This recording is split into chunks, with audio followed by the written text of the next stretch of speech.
Hello guys, namaskar and welcome to another new video. যদি আগন্তুক দিনত আপুনিও এডিআরই গ্ৰেড 4 ৰ ভাইবাত এপিআৰ হ'বলৈ গৈ আছে তেন্তে ভিডিওটো লাষ্টলৈ চাব। এইটো ভিডিওৰ পৰা আপুনি বহুখিনি কথা জানিব পাৰিব যে যোৱা 17, 18 আৰু 19 জুনত এডিআৰই ভাইবাত ষ্টেটিক জিকেৰ কোনখিনি প্ৰশ্ন সোধা হৈছিল এইখিনি এইটো ভিডিওত মই আলোচনা কৰিম। নিজৰ পৰিচয়, হোম ডিস্ট্ৰিক্ট, হবি এইখিনিটো গম পালে যে এনে ধৰণৰ প্ৰশ্ন সুধিছে। তাৰ উপৰিও বহুতক ষ্টেটিক জিকেৰ প্ৰশ্ন সুধিছে। তো মই বহুকেইজনৰ লগত কথা পাতিছো, ইভেন মই চিনি পোৱা মোৰ লগৰে বহুকেইজনে ইণ্টাৰভিউত এপিয়াৰ হৈছে, তেওঁলোকক ষ্টেটিক জিকে কি সুধিছিলে এই গোটেইখিনি মই এক্সাক্টলি লৈ আনিছো আৰু তাৰ লগতে এনসাৰ সমূহ মই আপোনাক জনাই দিম। সো ভিডিওটো লাষ্টলৈ নিশ্চয় চাব। চাওক, মই চিনি পোৱা ভিতৰত এজনক সুধিছিলে যে মাৰ্ঘেৰিটা ক'ত আছে আৰু কিহৰ বাবে বিখ্যাত। ডাইৰেক্ট তেনেকুৱা সোধা নাই, দিয়ক ইন্ট্ৰোডাকশন হৈছে, পৰিচয় লৈছে, এণ্ড দেন ষ্টেটিক জিকেৰ তেনেকুৱা প্ৰশ্নসমূহ সুধিছে। তো এইটো ভিডিওত আমি বাকীখিনি কথা আলোচনা নকৰোঁ যে তোমাৰ পৰিচয় কি, ডিস্ট্ৰিক্টৰ বিষয়ে কোৱা, এইখিনি আপুনি গম পালে নিজৰ ডিস্ট্ৰিক্টৰ বিষয়ে পঢ়ি যাব, নিজৰ পৰিচয়, হবি কি কৰি আছে নকৰি আছে, ফিউচাৰ প্লেন এইখিনি চাব। বাছ এইটো ভিডিওত মই ষ্টেটিক জিকেৰ প্ৰশ্নসমূহ আলোচনা কৰিম। অলমষ্ট 10-11টা প্ৰশ্ন লৈ আনিছোঁ আৰু এইখিনি প্ৰশ্ন চোৱাৰ পিছত আপুনি গম পাই যাব যে কোনকেইটা টপিক মই চাই যাব লাগিব, সেই জিঅ'গ্ৰাফি নে হিষ্ট্ৰী নে পলিটি নে কোনখিনি চাওক। তো মাৰ্ঘেৰিটা ক'ত আছে আৰু কিহৰ বাবে বিখ্যাত, তো ইয়াৰ ৰেছপন্সত আপুনি ক'ব যে মাৰ্ঘেৰিটা অসমৰ তিনিচুকীয়া জিলাত অৱস্থিত আৰু কয়লা খনিৰ বাবে বিখ্যাত। মই জাষ্ট ৰিটেন লেংগুৱেজত এনসাৰটো আনিছোঁ। আপুনি জানে ৰিটেন লেংগুৱেজ আৰু আমি কোৱা ভাষাটো অলপ ডিফাৰেণ্ট হয়, তো এইখিনি আপুনি নিজৰ মতে এডজাষ্ট কৰিব। দেন সেইজন ব্যক্তিকে সুধিছিল যাক মাৰ্ঘেৰিটা ক'ত আছে বুলি সুধিছে, তাক সুধিছিল যে বৰ্তমান অসমত কেইখন তেল শোধনাগাৰ আছে আৰু ক'ত আছে। তো ইম্পৰ্টেণ্ট প্ৰশ্ন হয়, অলৰেডি সুধিছে আৰু যিহেতু আপোনাক য'তে ত'তে যি টি প্ৰশ্ন সুধি নিদিয়ে, তেওঁলোকৰ তাত এটা লিমিট থাকে, তেওঁলোকক এটা গাইডলাইন দিয়া হয় যে এইখিনি প্ৰশ্ন বা ইমানখিনিৰ পৰাই প্ৰশ্ন সোধা হ'ব। তো এইখিনি প্ৰশ্ন চাই গ'লে আপুনি এটা আইডিয়া নিশ্চয় পাব। তো বৰ্তমান অসমত কেইখন তেল শোধনাগাৰ আছে বুলি ক'লে, বৰ্তমান অসমত 4টা তেল শোধনাগাৰ আছে আৰু সেইসমূহ হ'ল ডিগবৈ, গুৱাহাটীত, বঙাইগাঁও আৰু নুমলীগড়ত আছে, আপুনি মনত ৰাখিব। নেক্সট আৰু কি প্ৰশ্ন সুধিছিল বলক চাওঁ আহোঁ। দেন শৰাইঘাটৰ যুদ্ধৰ ওপৰতো প্ৰশ্ন সুধিছিল যে শৰাইঘাটৰ যুদ্ধত মোগলৰ সেনাপতি কোন আছিল। শৰাইঘাটৰ যুদ্ধ কেতিয়া হৈছিল চাওক, শৰাইঘাটৰ যুদ্ধ যদি মোগলৰ সেনাপতি কোন আছিল সুধিছে, ইট মিনছ আপুনি গোটেই শৰাইঘাটৰ যুদ্ধটো চাই যাব। আহোমৰ সেনাপতি কোন আছিল, ৰজা কোন আছিল, কেইবাৰ ক'ত কি আক্ৰমণ কৰিছিল, গোটেইখিনি অল ডিটেইলছ জানি যাব। দেন আকৌ আৰু এটা প্ৰশ্ন সুধিছিল যে অসমৰ আগৰ ৰাজধানীখন ক'ত আছিল। আমি জানো যে বৰ্তমান দিছপুৰত আছে, কিন্তু পূৰ্বতে ৰাজধানী ক'ত আছিল বুলি সুধিছে। আৰু দিছপুৰক কেতিয়া অসমৰ ৰাজধানী বনোৱা হৈছে এইটো প্ৰশ্ন সুধিছে, যে অসমৰ পূৰ্বৰ ৰাজধানীটো ক'ত আছিল আৰু দিছপুৰক কেতিয়া অসমৰ ৰাজধানী বনোৱা হৈছে। এইখিনি প্ৰশ্নৰ উত্তৰত আপুনি ক'ব পাৰে যে অসমৰ পূৰ্বৰ ৰাজধানী আছিল শ্বিলঙত আৰু শ্বিলঙৰ পৰা দিছপুৰক 1972 চনত ৰাজধানী হিচাপে নিৰ্বাচন কৰা হয় আৰু 16 মাৰ্চ 1973 তাৰিখে ৰাজ্যসভাৰ প্ৰথম বৈঠক তাত অনুষ্ঠিত কৰা হয়। তো এইটো টপিকো আপুনি অলপ চাই যাব, ৰাজধানী ৰিলেটেড বা অসমৰ যিসমূহ মানে পলিটিৰ এইখিনি কথা আপুনি অলপ ষ্টেটিক জিকে চাই যাব। এণ্ড দেন আৰু এটা প্ৰশ্ন সুধিছিল যে অসমৰ প্ৰথম ৰাষ্ট্ৰীয় উদ্যান কোনখন, অসমত নেশ্যনেল পাৰ্ক, প্ৰথমখন নেশ্যনেল পাৰ্ক কোনখন হয় আৰু কেতিয়া ৰাষ্ট্ৰীয় উদ্যান ঘোষণা কৰা হৈছিল। তো প্ৰথমটো ৰাষ্ট্ৰীয় উদ্যান কোনখন হয় আৰু সেইখনক ৰাষ্ট্ৰীয় উদ্যান হিচাপে কেতিয়া ঘোষণা কৰা হৈছিল এইটো প্ৰশ্ন সুধিছে। অবভিয়াছলি ইজি কুৱেশ্যন হয়, বাট আপুনি জনা দৰকাৰ যে কোনটো টপিকৰ পৰা। ইট মিনছ আপুনি নেশ্যনেল পাৰ্কসমূহ কভাৰ কৰি যাব লাগিব। এইটো প্ৰশ্ন হয়তো এক্সেক্টলি ৰিপিট নকৰিব, বাট এইটো ছাবজেক্ট, এইটো টপিকৰ পৰা কিন্তু প্ৰশ্ন ৰিপিট কৰাৰ চান্স থাকিব। তো কাজিৰঙা ৰাষ্ট্ৰীয় উদ্যান অবভিয়াছলি অসমৰ প্ৰথমটো ৰাষ্ট্ৰীয় উদ্যান আৰু 1974 চনত ইয়াক ৰাষ্ট্ৰীয় উদ্যান হিচাপে ঘোষণা কৰা হৈছিল, স্বীকৃতি প্ৰদান কৰোৱা হৈছিল। নেক্সট আৰু কিছুমান প্ৰশ্ন আমি চাওঁ বলক। দেন আৰু এজনক প্ৰশ্ন সুধিছিল বৰাক নদীৰ উৎপত্তি ক'ত।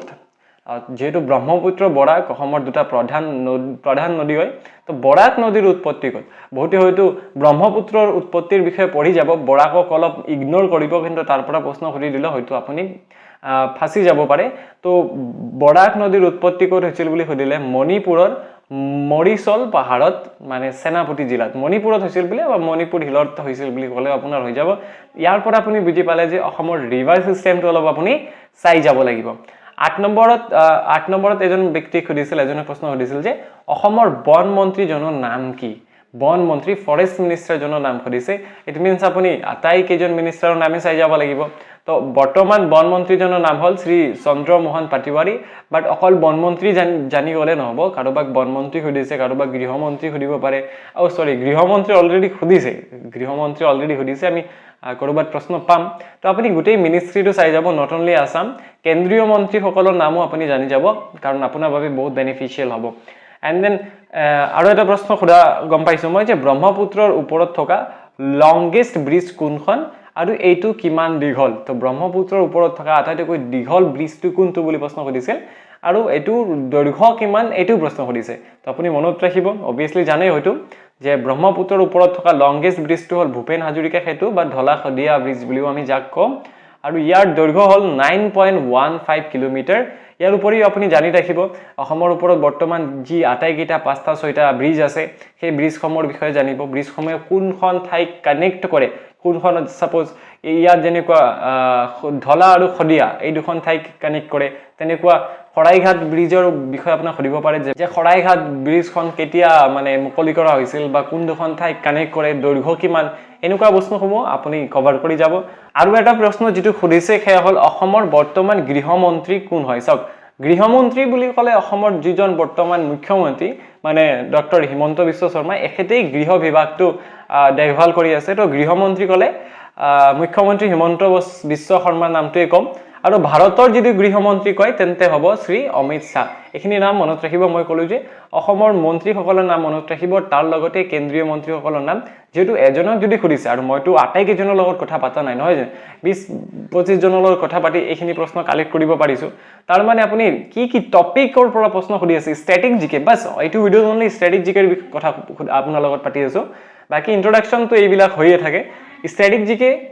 কাৰোবাক এক দুইটা খুদা দেখা গৈছে তো আপুনি এইখিনি টপিক কভাৰ কৰি যাব নেক্সট আৰু কিছুমান প্ৰশ্ন আছে সাপোজ 11 নম্বৰ প্ৰশ্ন মানে এইটো প্ৰশ্ন খুদিছে কৃষ্ণকান্ত সন্দিকৈৰ বিষয়ে কি জানা সাক এইটো প্ৰশ্ন যদি আপুনি উত্তৰ না জানে দেন ইন্টাৰভিউৰ সন্মুখত কিন্তু আপুনি লাজ পাব বিকজ আপুনি ইন্টাৰভিউ দিব যাব কৃষ্ণকান্ত সন্দিকৈ ৰাজ্যিক মুক্ত বিশ্ববিদ্যালয়ত আৰু এখেতৰ বিষয়ে যদি আপুনি অলপো না জানে বা দুই লাইনো ক'ব নোৱাৰে তেন্তে কিন্তু এটো লাজৰ বিষয় হ'ব নহয়নে তো আপুনি মনত ৰাখিব এগৰাকী প্ৰসিদ্ধ অসমীয়া ভাষা তত্ত্ববিদ আছিল সাহিত্যিক আছিল গুৱাহাটী বিশ্ববিদ্যালয়ৰ উপাচাৰ্যও আছিল আৰু তেওঁ পদ্মশ্ৰী পদ্মভূষণ লাভ কৰিছিল আপুনি যদি কৃষ্ণকান্ত সন্দিকৈৰ বিষয়ে আৰু বিশেষ আৰু ডিটেইলত জানিব বিচাৰে তেন্তে গুগল কৰি জানিব পাৰে বাস মই আপোনাক সেই কোৱেশ্চনটোৰ লগত অৱগত কৰাব বিচাৰিছো যে কেনে ধৰণৰ ষ্টেটিক জিকেৰ প্ৰশ্ন খুদিছে কৃষ্ণকান্ত সন্দিকৈৰ বিষয়ে জানিব পাৰে মিনিষ্ট্ৰীৰ বিষয়ে ৰিভাৰ সিস্টেমৰ বিষয়ে জিওগ্ৰাফি অলপ জানি যাব দেন আৰু এটা প্ৰশ্ন খুদিছিল এয়া হ'ল যে যাদৱ পায়েঙক কোনটো সিভিলিয়ান এৱাৰ্ডেৰে সন্মানিত কৰা হৈছিল এটা যাদৱ পায়েং মানে যাক অৰণ্য মানৱ ফৰেষ্টমেন বুলিও জনা যায় তেখেতক কোনটো সিভিলিয়ান এৱাৰ্ড ভাৰতৰ আটাইতকৈ যেটো সিভিলিয়ান এৱাৰ্ডে সৰ্বোচ্চ হয় নহয়নে তো কোনটো সিভিলিয়ান এৱাৰ্ড তেখেতক দিয়া হৈছিল সেয়া হ'ল পদ্মশ্ৰী আৰু আপোনাৰ জ্ঞাতাৰ্থে জনাই দিও যে পদ্মশ্ৰী তেখেতক 2015 চনতে দিয়া হৈছিল এণ্ড দেন আৰু এটা প্ৰশ্ন সুধিছিল WHO ৰ সম্পূৰ্ণ অৰ্থ কি এনেকা ইউনাইটেড নেশ্যনৰ কিছুমান অৰ্গেনাইজেশ্যনৰ ফুল ফৰ্ম সুধিছে WHO আন কিছুমান আছিল মই সেইসমূহ অলমোস্ট পাহৰা যেন পাইছো কিছু তো WHO ৰ সম্পূৰ্ণ অৰ্থ কি আৰু ইয়াৰ মুখ্য কাৰ্যালয় ক'ত আছে বুলি সুধিছিল এক্সাক্ট প্ৰশ্ন হয় তো এইটো হয়তো আপুনি জানে যে WHO ৰ সম্পূৰ্ণ অৰ্থ হ'ল ওয়াৰ্ল্ড হেলথ অৰ্গেনাইজেশ্যন কাইলৈ হয়তো ইয়াৰ কাম কি বা এইটো কি কৰে বুলি আপোনাক সুধিব পাৰে তো এইখিনি বস্তু প্ৰিপেয়াৰ হৈ যাব এণ্ড দেন ইয়াৰ মুখ্য কাৰ্যালয় বুলি সুধিলে জেনিভা সুইজাৰলেণ্ডত আছে আপুনি মনত ৰাখিব আপুনি এক কাম কৰিব যেতিয়া ৰিটেন এক্সাম দিছিলে তাত জিকেজিএছৰ যিসমূহ প্ৰশ্ন আছিলে এই সময় এবাৰ চাই যাব আপোনাৰ কাৰণে বহুত হেল্পফুল হ'ব কাৰণ অলপ ৰিলেটেড প্ৰশ্ন আহা যেন মই পাইছো জিকেজিএছৰ যেটো ৰিটেন এক্সামৰ কোৱেশ্চনটো আছিলে হেতু যদি আপোনাৰ তাত না থাকে অনলাইনৰ পৰা ডাউনলোড কৰি একবাৰ চাই যাব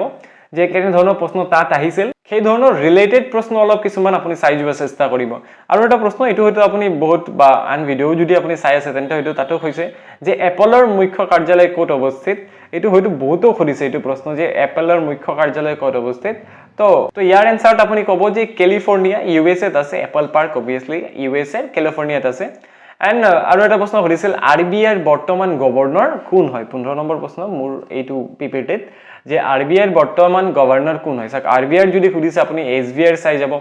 ভাৰতৰ চিফ জাষ্টিছজনৰ নাম চাই যাব যদি নিউজত কোনো ৰাজ্য এতিয়া ট্ৰেণ্ডত আছে কিবা বিশেষ কাৰণত সেইটোৰ বিষয়ে অলপ জানি যোৱাৰ চেষ্টা কৰিব তো RBIৰ বৰ্তমান গভৰ্ণৰজনৰ নাম হ'ল সঞ্জয় মালহোত্ৰা তো এইখিনি মনত ৰাখিব 2025 চনৰ মে মাহত নিযুক্তি হৈছিল সঞ্জয় মালহোত্ৰা তো আপুনি হয়তো এইটো ভিডিঅ'ৰ পৰা এটা আইডিয়া পাইছে যে কেনে ধৰণৰ প্ৰশ্ন একচুৱেলি সোধা হৈছে তো গভৰ্ণৰৰ নাম সুধি আছে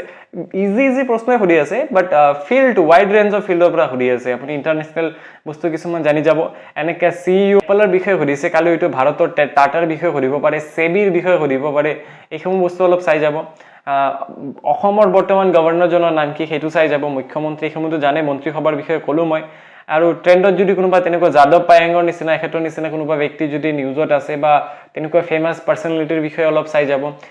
আৰু কৃষ্ণকান্ত সন্দিকৈ এইখিনি আপুনি গম পালে এণ্ড দেন আগতে মই অলৰেডি ক'লো অসমৰ গৃহমন্ত্ৰী এইখিনি বস্তু চাই যাব আই হোপ আপুনি এটা আইডিয়া পালে যে ষ্টেটিক জিকেত কেনে ধৰণৰ প্ৰশ্ন সোধা হয় বাকি আমি অলৰেডি দুইটা ভিডিঅ'ত আলোচনা কৰি আছো যে ইন্ট্ৰোডাকশন কেনেকৈ মানে প্ৰশ্ন ওপেনিংৰ পৰা A to Z কি প্ৰশ্ন সুধিছে কাৰোবাক 3-4 জন 7 জন মানৰ অলৰেডি প্ৰশ্ন কি সুধিছিল A to Z ইন্ট্ৰোডাকশনৰ পৰা আদি কৰি লাষ্টত কি কয় বা কেনেদৰে যাব দিয়ে এইখিনি কথা আলোচনা কৰিছো আপুনি যদি সেই ভিডিঅ'টো চোৱা নাই তেন্তে চেনেলত গৈ চাব পাৰে অন্যথা মই ডেসক্ৰিপচনত লিংক দি দিম তো বিশেষ একো নাছিলে এইটো ভিডিঅ'ত ইমানখিনি আছিলে থ্যাংক ইউ ফৰ ওয়াচিং টিল দ্য এণ্ড আৰু এনে ধৰণৰ ভিডিঅ'সমূহ পাই থকাৰ বাবে চেনেলটো সাবস্ক্ৰাইব কৰিব ধন্যবাদ ভিডিঅ'টো লাষ্টলৈ দেখাৰ বাবে stay updated with Chiranjit Dutta thank U